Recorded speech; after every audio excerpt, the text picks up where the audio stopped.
Have you ever thought about your nails like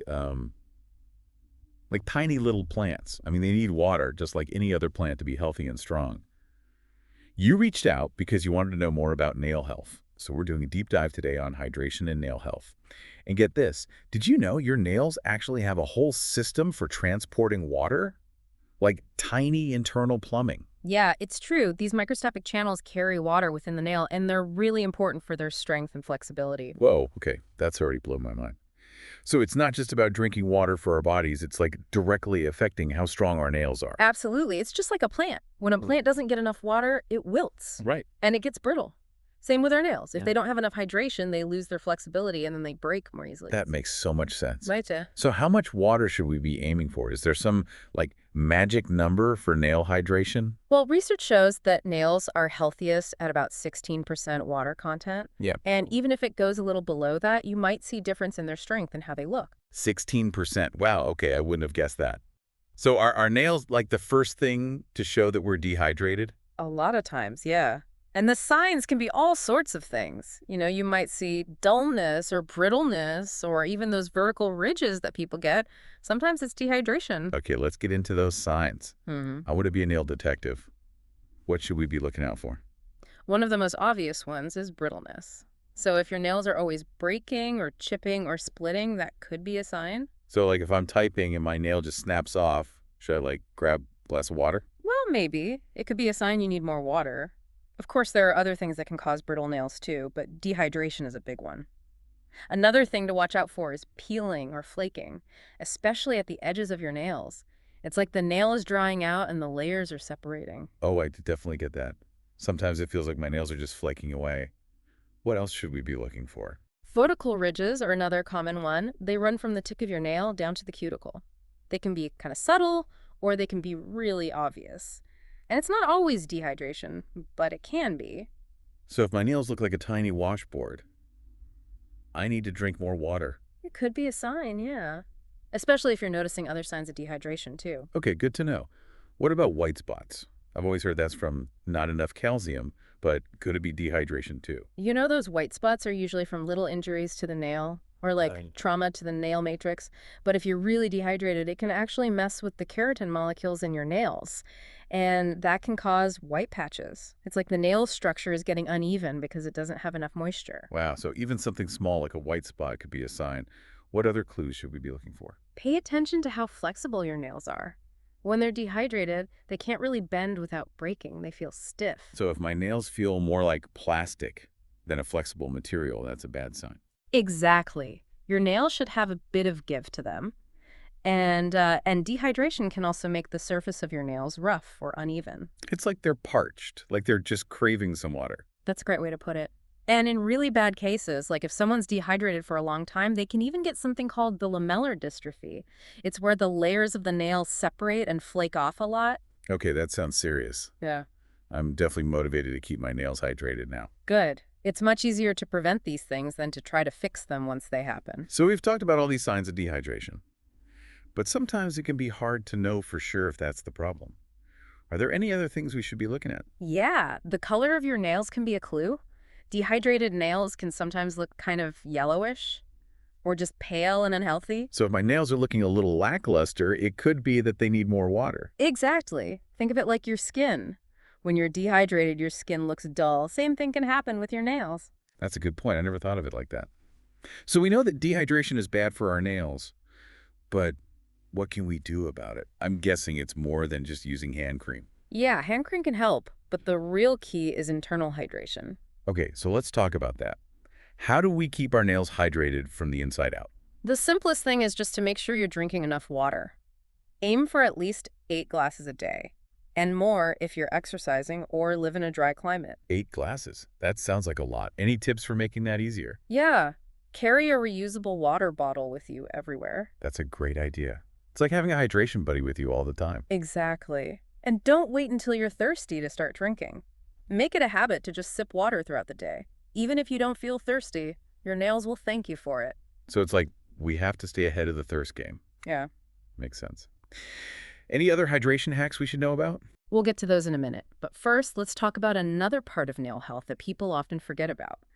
It's like we take care of our nails on the outside, but we forget about what's going on inside. Yeah, it's like we worry about the paint job, Hmm. but the foundation of the house is crumbling. So besides drinking enough water, what can we do to help our nails from the inside? Diet is super important. It's like giving your nails all the building blocks they need to be healthy. Okay, so we're talking about giving our nails a balanced diet.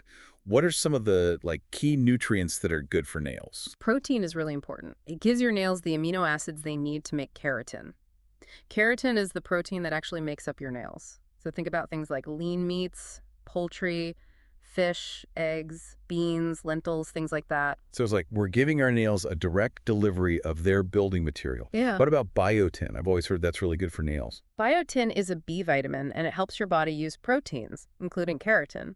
You can find biotin in things like eggs, nuts, seeds, sweet potatoes, and mushrooms. Got it. So protein, biotin, check. What about those healthy fats like omega-3s? I know they're good for our hearts, but do they help our nails too? Yeah, omega-3s help keep your skin and nails moisturized. They help maintain the natural oil barrier, and that prevents moisture loss, which is especially important in the winter when the air is dry. So omega-3s are like a sealant, they lock in that hydration. What are some good sources of omega-3s? You can get them from fatty fish like salmon, mackerel, sardines, or if you don't eat fish, you can get them from plant-based sources like flax seeds, chia seeds, and walnuts. Noted fatty fish and seeds. Yeah. Okay, last but not least, zinc. What does zinc do for our nails? Zinc is important for cell growth and division, and that's crucial for nail growth. It also helps with collagen synthesis. Collagen is another protein that makes nails strong. So think of zinc as a construction worker, making sure your nails are built strong. Zinc, the nail foreman. Where can we find zinc? Oysters are a really good source of zinc, but you can also get it from red meat, poultry, beans, nuts, and whole grains. Awesome.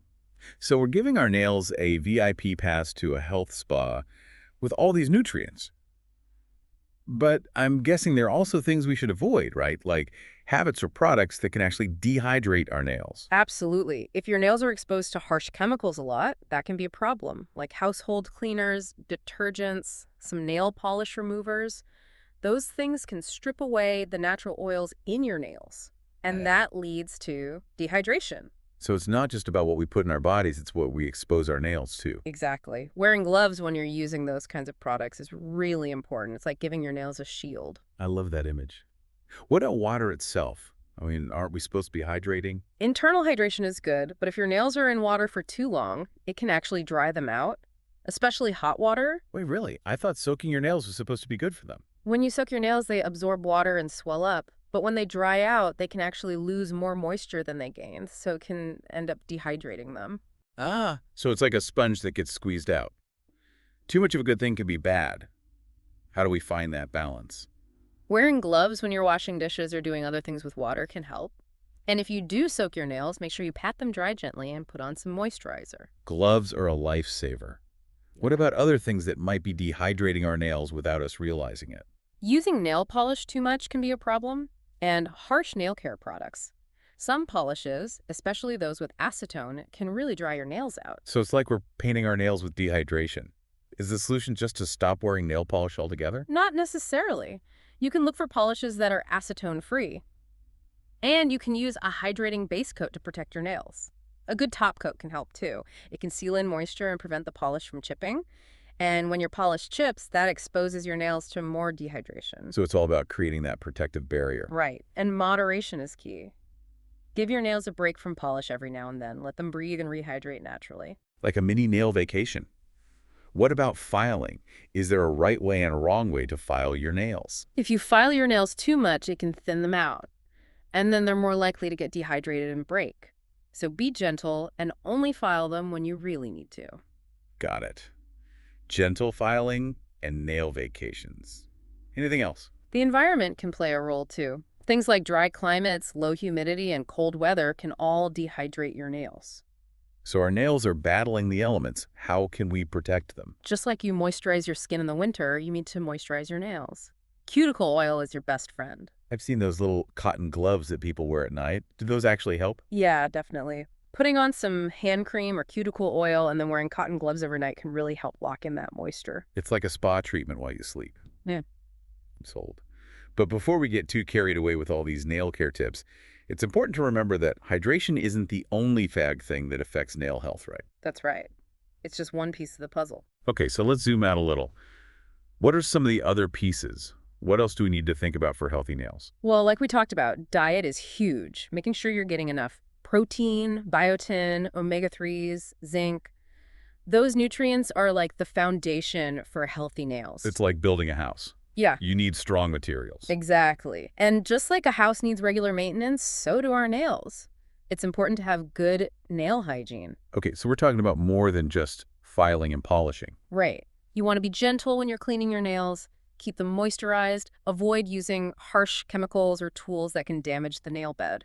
So it's all about TLC for our nails. Exactly. And don't forget that our nails are exposed to all sorts of things in the environment, like sun, wind, cold, dry air. So they're constantly under attack. Pretty much. Using a good hand cream, putting on cuticle oil regularly, and wearing gloves when you need to, all of those things can help protect your nails. Like a little suit of armor. Exactly.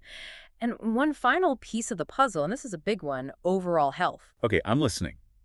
Tell me more about the connection between our overall health and our nails. Our nails can actually tell us a lot about what's going on inside our bodies. That's so interesting. So it's not just about how our nails look, it's about what they're telling us about our health. Exactly. Sometimes changes in your nails can be a sign of a medical condition, like thyroid disorders or anemia. Wow, so our nails are like a secret code we need to learn to decipher. I like that.